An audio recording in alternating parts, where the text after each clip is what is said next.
هي الحلقات تحفظني بآيات من القرآن، هي الحلقات تملأني بحب المصطفى العدنان، هي الحلقات تحفظني بآيات من القرآن، هي الحلقات تملأني بحب المصطفى العدنان، وأخلص نيتي دوما لرب واحد ديان بروح ملؤها طهور.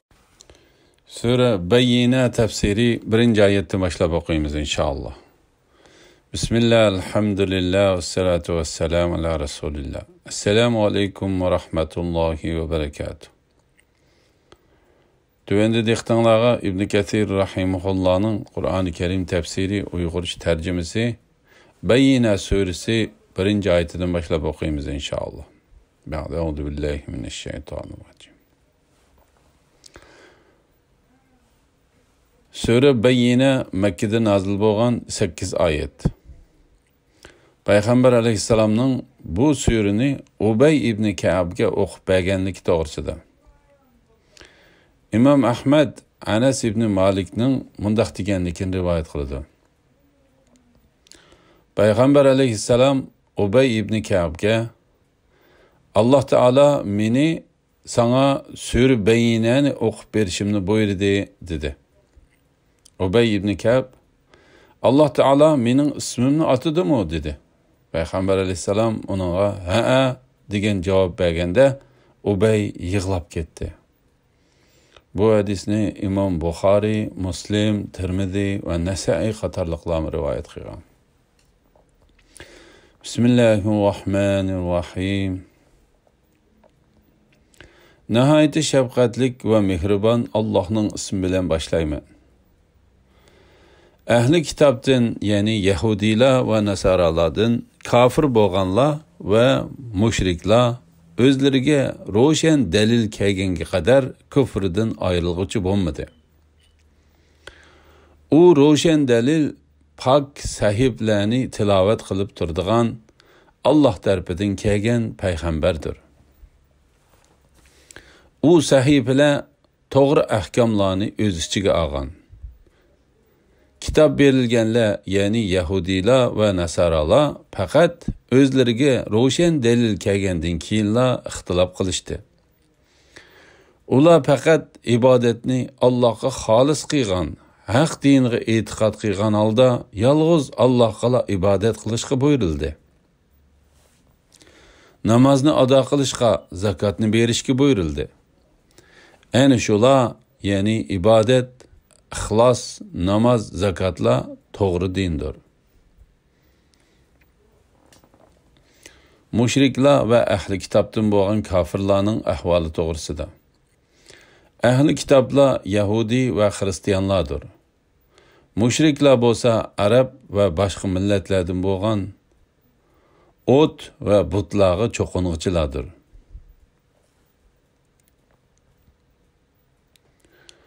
Ahli kitaptan, yani Yahudiler ve Nasaralardan kafir bo'lganlar ve müşriklar özleriga ro'shan dalil kelganga qadar kufrdan ayrilguchi bo'lmadi. Mujahid bu oyatning ma'nosi ular hatta haq ularga aniq isbotlanmaguncha gumrohlikni tashlaguchi bo'lmadi deganlikdir dedi. Bu oyatning ma'nosi haqida Qatadimi shundoq dedi. Allah Teala'nın özleriga ro'shan dalil kelganga degan oyatidan Kur'an ko'z tutildi. Şuna Allah Teala ahli kitaptan, yani Yahudiler ve Nasaralardan kafir bo'lganlar ve müşriklar özleriga ro'shan dalil kelganga qadar kufrdan ayrilguchi bo'lmadi deb bayon qilib, ondan u ro'shan dalilning qandoq narsa ekanligini bayon qilib mundaq dedi. U ro'shan dalil pak sahifalarni tilovat qilib turadigan Allah tarafidan kelgan payg'ambardir. Yani u ro'shan dalil bo'lsa, osmondagi farishtalarning huzurida pak sahifalarga yozilgan Qur'ondir ve onu o'qiydigan kishi Muhammad alayhissalomdir. Qur'onning pak sahifalarga yozilgan ekanligi haqida Allah Teala mındaq dedi. U, yani Kur'an ayetleri kıymetlik, kadri yuqori, pak sahifelerge yazılgandır. U, hürmetlik, yaxshi farishtalardan bo'lgan putukchilarning qo'lidadir. U sahifeler to'g'ri ahkamlarni o'z ichiga olgan. İbn Jarir, u pak sahifelerde Allah Teala tarafidan tushirilgan adil, durust ve hatası yok to'g'ri hükümler vardır. Çünkü o hükümler Allah Teala tarafidan tushirilgandir dedi. İxtilofning ro'shan dalil kelgandan keyin yuz berganlik to'g'risida. Kitap berilganlar, ya'ni Yahudilar va Nasaralar faqat o'zlariga ro'shan dalil kelgandan keyinla ixtilof qilishdi. Allah Teala bu vaqtda mundaq dedi. Ro'shan dalillar kelgandan keyin ayrılıp ketishgan va ixtilof qilishgan kishilar, ya'ni Yahudilar va Nasaralardek bo'lmanglar. En şula çoğun azapkı düşer buludu. Bu ayetlerde tilg'i ilingan kişilerden ilgiri kitap verilgenler ümmetle köz tutuldu. Kitap verilgen ümmetle köz tutuldu. Allah Teala ulağı nihayeti roşen pakit delillerini turguzgandan keyin ula Allah Teala'nın kitapları hakkında kıygan sözleri de ixtilaflaşıp neç fırqaga bölünüp ketişti. Bu haqda hadisde mundaq bayan qılındı. Peygamber aleyhisselam Yahudiler 71 firqaga, Hristiyanlar 72 firqaga bölünüp ketdi. Bu ümmet 73 firqaga bölünüp ketdi. Bu 73 firqanın birden başqasının hammasi devzaqda boludu dedi. Sahabiler, ey Allah'ın peygamberi, u bir firqa kimler deb so'radi. Peygamber aleyhisselam, ula mening sahabilerimning yolunu tutganlar deb javob berdi. La ilahe illallah Muhammed Resulullah. Allah Teala'ga ixlos bilan ibodat qilish Allah Teala'nın buyruqi ekanligi to'g'risida. Ular faqat ibodatni Allohga xolis qilgan, haq dinga e'tiqod qilgan holda yolg'iz Allah'a ibadet kılışkı buyuruldu. Bu vaqtda Allah Teala mundaq dedi. Ey Muhammed sallallahu aleyhi ve sellem. Senden ilgiri evatilgen peygamberlerinin hammasiga menden başka hiç ma'bud barhaq yoktur. Mağla ibadet kılınla deb vahiy qildik. Şuna Allah Teala mundaq dedi. Haq dinga e'tiqod qilgan holda, ya'ni şirkten Allah'ni bir deb tonish aqidasiga yuzlangan holda bu vaqtda Allah Teala mundaq degan. Biz haqiqatan har bir ummatga Allohga ibodat qilinglar, shaytondan, ya'ni shaytonga, butlarga, kohinlarga o'xshash har qanday ma'budga ibodat qilishdan yiroq bo'linglar deb payg'ambar avatdi. Namozni ado qilishga buyurildi. Namoz bo'lsa beden arqılıq orunulduğan en şereflik ibadettir. Zakatını berişki buyuruldu. Bu fakir ve muhtaçlığı berildiğen hayri sahavettir. En şula, yani ibadet, ihlas, namaz, zakatla doğru dindir. Yani şula bolsa adil, durust ve doğru yoldaki ümmetinin dinidir. Ahli kitapdan ve müşriklardan kafir bo'lganlar haqiqatan devzaqqa kirdi. Devzaqda mangu qoladi. Ayni shular mahluqotlarning yomonidir. Iymon etgan ve yaxshi amallarni qilganlar ayni shular mahluqotlarning yaxshisidir. Ularga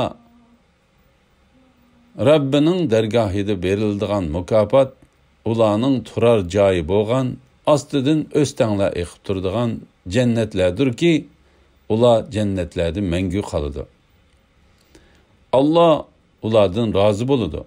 Ular mı Allah'tan memnun boludu. Bununla Rabbiden korkan Adem erişidi.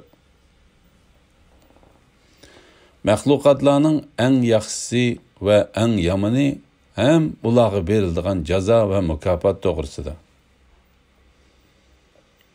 Alloh taolo bu oyatlarda Allohning kitobiga qarshilik ko'rsatgan, payg'ambarlarga osiylik qilgan Yahudi, Xristian va mushriklardan iborat kofirlarning oqibatini bayon qilish bilan birga, ularning qiyomat kunida davzax azobiga mangu qoldiriladiganligidan xabar berdi. Ana shular maxluqotlarning yomonidir. Ya'ni ular Allah yaratgan maxluqotlarning eng yomonidir. Ondan Alloh taolo o'ziga Alloh taologa chin dili bilan iymon keltirgan va vujudi bilan yaxshi amallarni qilgan yaxshi kishilarning maxluqotlarning eng yaxshisi ekanligidan xabar berib mundaq dedi.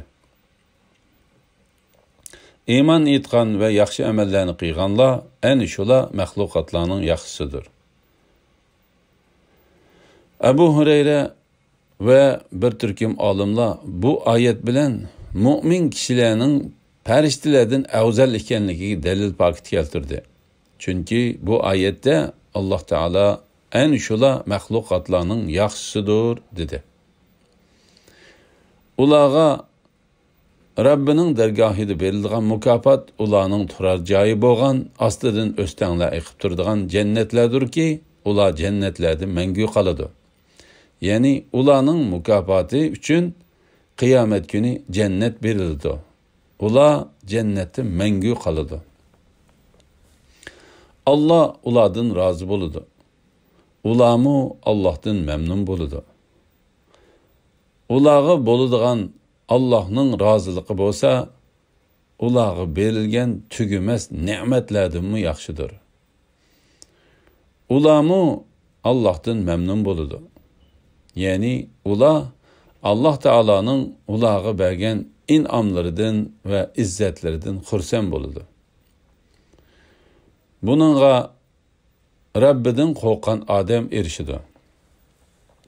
Yani bu mukofotlar Allah'tan haqiqiy qo'rqqan, Allohga xuddi u Allohni ko'rib turayotgandek, garchi u Allohni ko'rolmasa-mu, Allohning uni cho'qim ko'rib turadiganligiga haqiqiy ishinib ibodat qiladigan kishilar uchun berildi.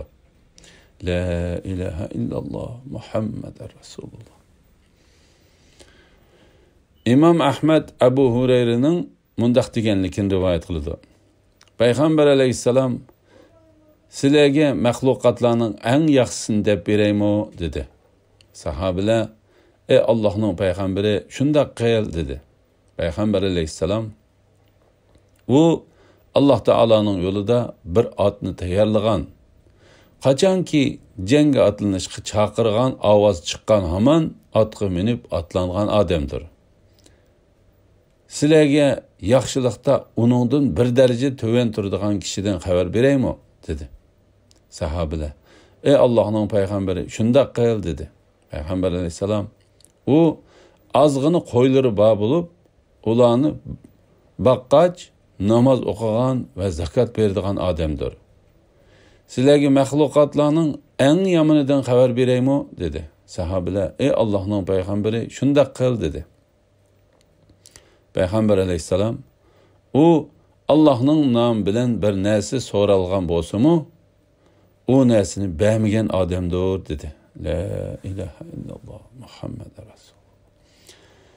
Elhamdülillah. Alloh taologa shukrlar bo'lsin. Shuning bilan sura Bayyinaning tafsiri tugadi. Kelar qitimda sura Zelzele tafsiri 1-oyatidan boshlab o'qiymiz inshaalloh.